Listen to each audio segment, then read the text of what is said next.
Selamat pagi teman-teman, selamat berjumpa kembali bersama Pak Sandi dalam pelajaran agama Katolik. Pada kesempatan kali ini kita akan langsung masuk ke poin yang pertama ya, di bab pertama, yaitu adalah manusia sebagai citra Allah. Tapi sebelum itu, kita awali kegiatan kita dengan berdoa ya teman-teman. Mari kita siapkan sikap, hati dan pikiran kita untuk berdoa. Dalam nama Bapa, Putra, dan Roh Kudus. Amin. Allah yang Maha Kuasa, kami bersyukur atas rahmat penciptaan yang Kau berikan dalam hidup kami. Pada kesempatan kali ini kami ingin belajar dan melihat dari mana kami berasal dan untuk apa kami diciptakan. Semoga lewat pembelajaran ini kami semakin mengerti dan memahami maksud Engkau menciptakan kami sebagai manusia yang secitra denganmu. Terpujilah namamu, demi Kristus Tuhan dan pengantara kami. Dalam nama Bapa dan Putra dan Roh Kudus. Amin. Selamat pagi teman-teman, Pak Sandi ucapkan kepada kita semua ya. Manusia citra Allah mau mengatakan bahwa manusia diciptakan sesuai dengan gambar dan rupa Allah. Ya. Mulai dari tingkah laku, mulai dari perbuatan, kemudian bentuk sifat ya. Itu semua mengarah kepada Allah, teman-teman ya. Kemudian status citra Allah derajatnya lebih tinggi dibandingkan dengan makhluk-makhluk ciptaan lain, teman-teman.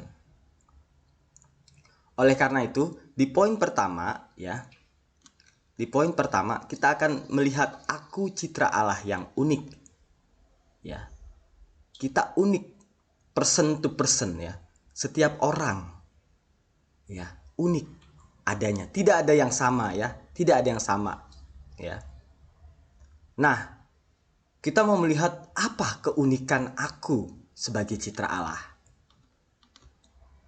Nah, yang pertama kita akan mengenal keunikan diri kita ya, mulai dari fisik maupun psikis ya. Yang kelihatan dan yang tak kelihatan. Yang kelihatan itu apa? Ya, rambut, mata, bentuk hidung, bentuk mulut, kuping, postur tubuh ya kan. Kemudian yang tak kelihatan adalah sifat, karakter. Nah, itu coba mau kita dalami, mau kita lihat apa yang membuatku berbeda dengan orang lain ya. Itu ya teman-teman. Nah, oleh karena itu kita dibantu untuk menginventaris ya. Dibantu untuk menginventaris diri kita pada kesempatan kali ini. Oke.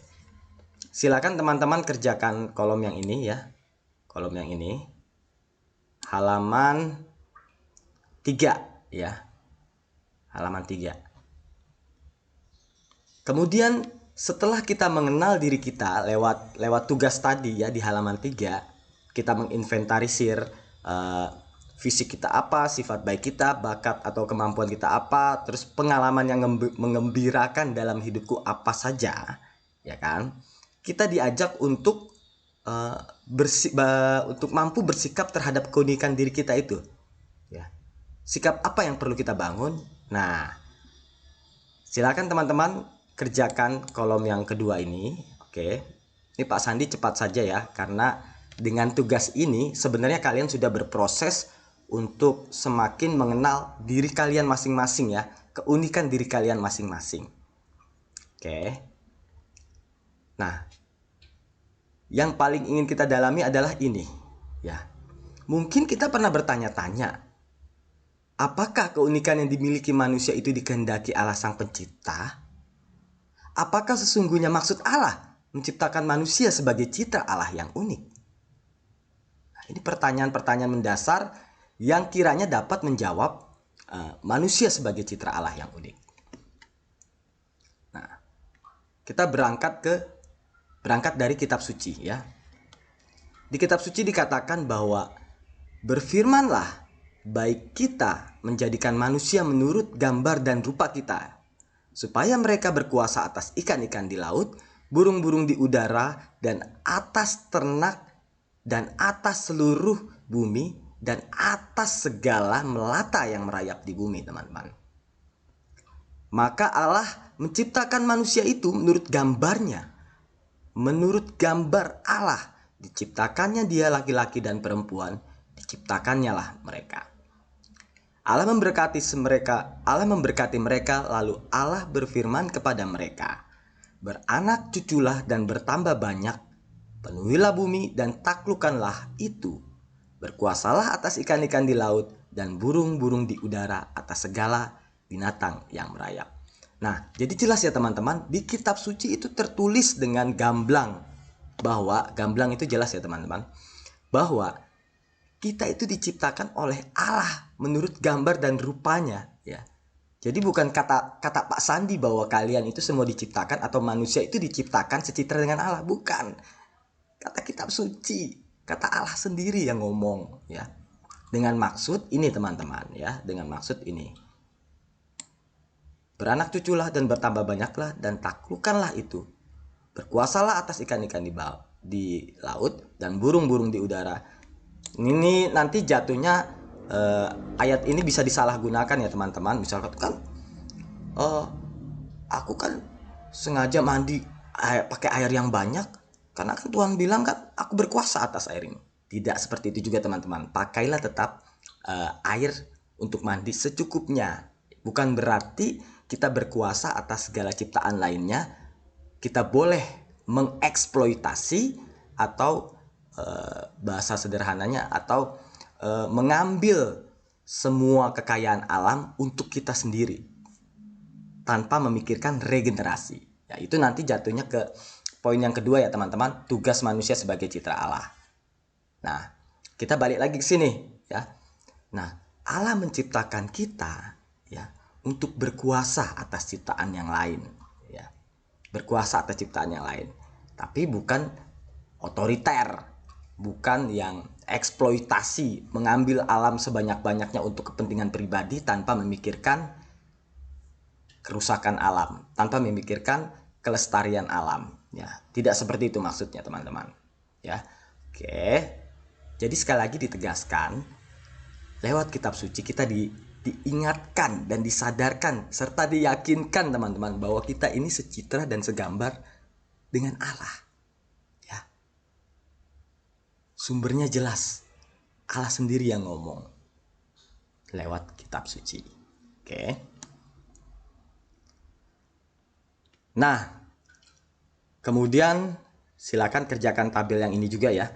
Citra gambar Allah yang ada pada Allah. Citra atau gambar yang ada pada Allah itu apa saja?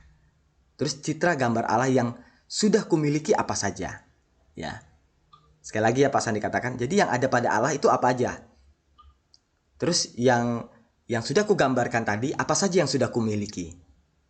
Nah, silahkan teman-teman kerjakan. Dan yang terakhir adalah untuk dipahami. Ya, untuk dipahami ini nanti minggu depan Pak Sandi akan sampaikan secara detail ya, sekilas ya. Sekilas Pak Sandi akan sampaikan untuk penghantar juga ke yang ini ya teman-teman, ke tugasku sebagai citra Allah. Oke, jadi silahkan teman-teman kerjakan dulu halaman 3, halaman 4 ya, yaitu kolom yang ini dan kolom yang itu. Oke. Nah, maka dengan mengerjakan kedua tugas tersebut, teman-teman sudah mulai mengenal diri, sudah mulai tahu bagaimana sikap menghadapi diri yang unik ini. Kemudian dan yang terakhir ini ya, tugas ini ada 3. Silakan tuliskan citra Allah apa saja, terus yang sudah kumiliki dari citra tersebut apa saja. Silakan kerjakan di buku ya, di buku boleh kertas tapi sebaiknya di buku kerjakan ketiga tugas ini, ditulis Kemudian di foto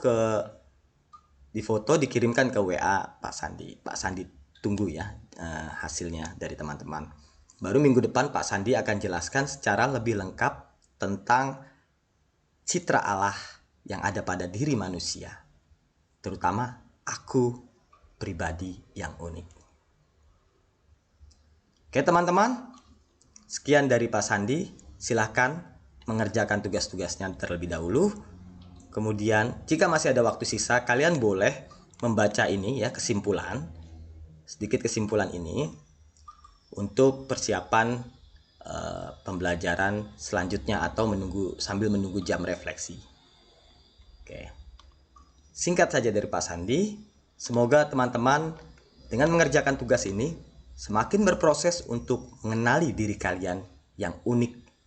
Tidak ada yang berbeda, tidak ada yang sama pribadi ke pribadi yang lain, semua berbeda. Cukup dari Pak Sandi. Sekian, kita akhiri pembelajaran kita dengan berdoa. Kita siapkan sikap hati dan pikiran kita untuk berdoa. Marilah berdoa. Dalam nama Bapa dan Putra dan Roh Kudus. Amin.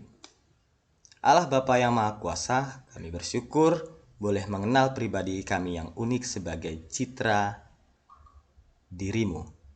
Semoga lewat pembelajaran ini kami semakin mampu bersikap sebagaimana mestinya yang Engkau pinta dalam hidup ini.